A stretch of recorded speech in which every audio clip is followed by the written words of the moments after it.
नहीं नहीं कोई नहीं मारो नहीं मारो छो नहीं मारो बस छोड़ दो ना। हाँ रजब भाई कैसा हुआ भाई, सही है ना? अभी आप माफी मांग रहे नहीं? इसको फैंटी पड़नी चाहिए थी कि ये लोग कुएं के मेंढक हैं, ये बरसाती मेंढक हैं, ये बाहर निकल आते हैं, कोई इस तरह हो जाता है। भाई आप शुरू दिन से ही कंट्रोवर्सीज के शिकार हैं। असल क्रिटिसिज्म की वजह आपकी फैमिली व्लॉगिंग रही। ये मामला इतना आसान नहीं है और इतना कमजोर भी नहीं है जितना हम उसे देख रहे हैं। उनका वकालतनामा कैंसिल करने की एप्लीकेशन भी दे रखी है। रजब भट्ट की मुश्किलें कम नहीं हुई। किसी को तो ये भी नहीं पता कि रजब भट्ट को लाया कैसे गया। नदीम नानी वाले के ऊपर भी बहुत सारे इल्जाम आते हैं। ये एक जंग की शक्ल इख्तियार कर गया। मेरा नाम यासिर शमून खान है और आप देख रहे हैं QC TV। नाज़रीन, आपने कल से एक सोशल मीडिया के ऊपर बड़ा ही खतरनाक तूफान बरपा देखा होगा जो रजब भट्ट के साथ रिलेटेड है। अब इसमें बहुत सारी चीज़ें एक तरफ़ा और दो तरफ़ा हमारे सामने आती हैं। एक तरफ़ा इसलिए आ जाती हैं कि जो उसके हेटर हैं उनको बुरा लगा, उनको अच्छा लगा, वो खुशियाँ मनाई उन्होंने कि यार इसको फैंटी पड़नी चाहिए थी। और ये एक नेचर का फिनोमेना भी है कि जहाँ पर आपका हीरोइज़्म होता है वहाँ पे मुखालफत भी होती है और हमायत भी होती है। हमायत वाले नारे लगा रहे होते हैं कि नहीं यार ये गलत है, इसको क्यों मारा, और जो मुखालफ होते हैं वो कहते हैं पैनी चाहिए सी। और कुछ उनकी माजी की हरकतों को सामने, वो भी आज के व्लॉग में डिस्कस करेंगे कि वो हरकतें क्या रहीं जिसकी बाबत आज यहाँ तक इस नैज तक ये वाकया आन पहुंचा। फिर ये भी आपको बताएंगे कि इसमें कौन कौन से फैक्टर इन्वॉल्व हैं, इल्जाम किन के ऊपर आ रहा है। बांगे दोहर अपनी मूछों को वट देकर मुस्कुरा कर कौन इस बात का इकरार कर रहा है कि ये सब कुछ मैंने करवाया है। सवाल यह भी उठेगा यहां पर कि कल हम इंसाफ के हसूल के लिए अगर अदालत के दरवाजे के पास जाते हैं और कभी माजी में हमने किसी के खिलाफ कोई ओल फोल बक ही दिया है, हम तो आगे ही मुश्किल में है। वहां पे वकला हमें छितर परेड करेंगे या फिर हमारी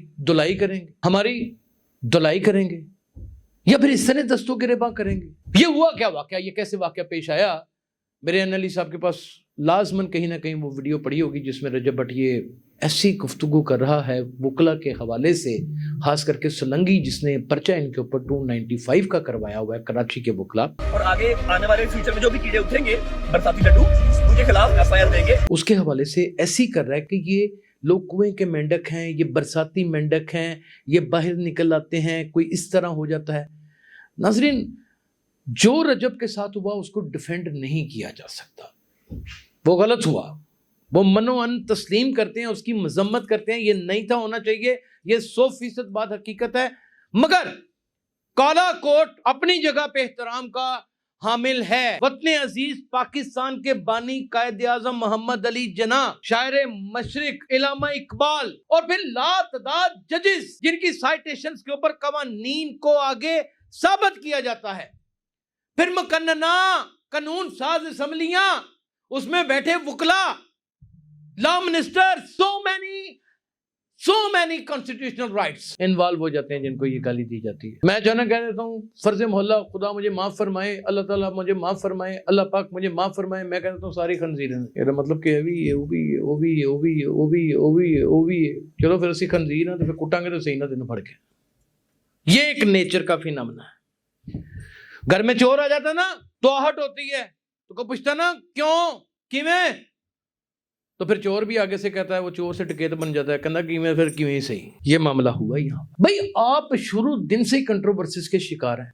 पहले नमाज का इशू उठा और मियाँ बिलाल एडवोकेट के साथ आपका रोला बना, फिर वो आपका मसला पंजाब असम्बली के स्पीकर साहब ने अपने घर में हल करवाया, फिर उसके बाद लातदाद इश्यूज बनते रहे, फिर 295A 295C का जो परफ्यूम का इशू था वो सामने आया, फिर उसके बाद बहुत सारे मुतअद्दिद केसेस सामने आ गए, फिर कुछ आपकी फाहिश वीडियो सामने आ गई जो किसी ने लीक की, फिर वो एक जो है शहजाद भट्टी, उसके साथ आपका लड़ाई झगड़ा आ गया, फिर आपके ID कार्ड के हवाले से बहुत बड़ा डिस्प्यूट सामने आ गया कि आप भट्ट हैं कि भट्टी हैं, और इसके ऊपर बड़ा क्रिटिसाइज हुआ। और असल क्रिटिसिज्म की वजह आपकी फैमिली व्लॉगिंग रही। جو شرن لوگوں نے حرام قرار دی, جسے لوگوں نے بہت پسند بھی کیا لیکن بہت نفرت کی نگاہ سے بھی دیکھا. یہاں پر دو طبقے بستے ہیں نا, رجب بٹ ایک کنزرویٹو اور ایک ماڈریٹ. جو مشرق سے تعلق رکھتے ہیں انہوں نے اپنا خیال دے دیا, جو مغرب سے تعلق رکھتے ہیں انہوں نے اپنا خیال دے دیا.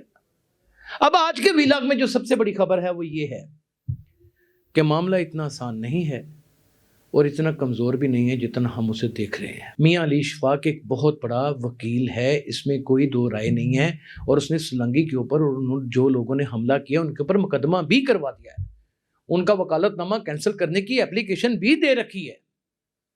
لیکن یہ اب بارز کے درمیان ایک تصادم کھڑا ہو چکا ہے اور ایک الحاق بھی نظر آتا ہے. اب تصادم کیسے کھڑا ہو چکا ہے؟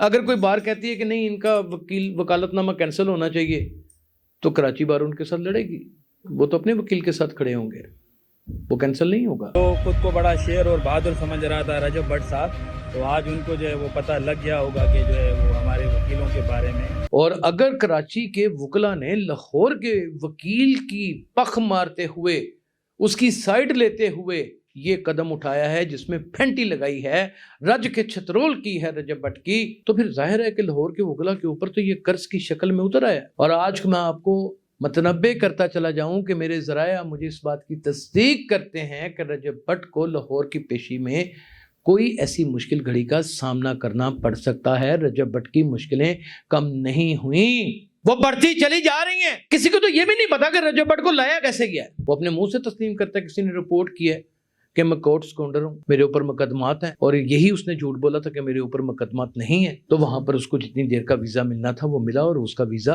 کینسل ہو گیا. ندیم نانی والے کے اوپر بھی بہت سارے الزامات ہیں. ابھی تو جو گیمبلنگ کا کیس ہے NCCIA national cyber crime investigation agency میں, وہ ایک ایسا کیس ہے, خدا تعالیٰ کسی دشمن کے بچے کے اوپر بھی ایسا کیس نہ کرے. وہ ایک ایسا کیس ہے کہ اس میں تو ریمانڈ کے فارمولے سے گزرنا پڑے گا. میں خود ایک لا کا اسٹوڈنٹ ہوں, پھر اس کے بعد باقاعدہ جیل میں جانا پڑے گا, پھر اس کے بعد اپیلیں شپیلیں ہوں گی, اور پھر بعد میں اس کے معاملات ہوں گے. ناظرین, جتنا ہمیں معاملہ کلیئر نظر آ رہا ہے اتنا کلیئر نہیں ہے. یہ ایک جنگ کی شکل اختیار کر گیا ہے, یہ ایک خطرناک شکل اختیار کر گیا ہے. آنے والے ویلاگز میں ہم یہ بھی بتائیں گے کہ وہ کون سے ایسے ویلاگر ہیں جو اپائنٹ کر لیے گئے ہیں رجب بٹ کے ساتھ ہونے والے سو کالڈ ظلم کی حمایت کے سلسلے میں بولنے کے لیے. اگلے ویلاگ میں ہم یہ بھی بتائیں گے کہ وکلا اب کس قدر اگریشن میں آ رہے ہیں. ہونے کیا والا ہے, اپنا بہت خیال رکھیے گا. اللہ حافظ.